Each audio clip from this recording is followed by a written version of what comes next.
Hey, it's Dustin with the Davidson Group at ReeceNichols. Are we entering into another housing crisis? This is a question I've been getting a lot lately, but today we're going to break down 3 reasons we are definitely not in another housing bubble as we tour this property. Come on, let's go check it out.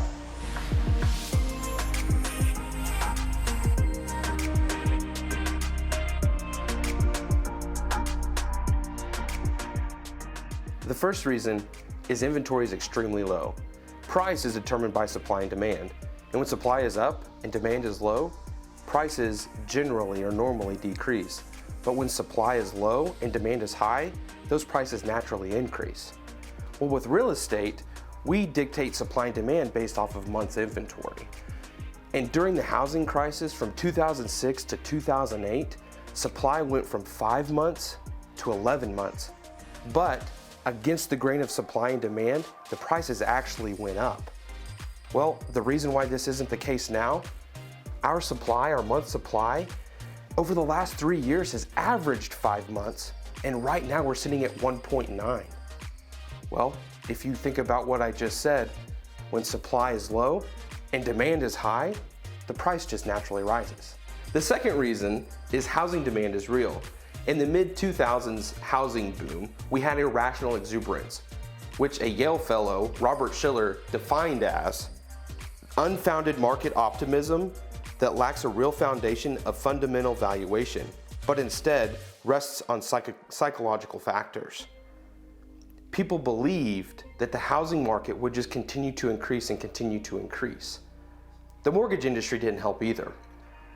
The mortgage industry also made money available to anyone.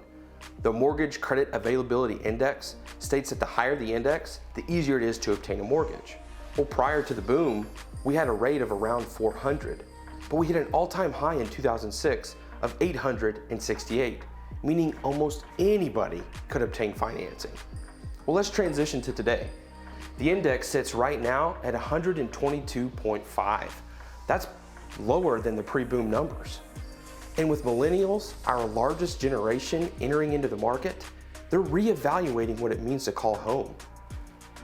With lower rates and dreams of home ownership, we can see that the demand for homes are actually there. The third reason is households have plenty of equity.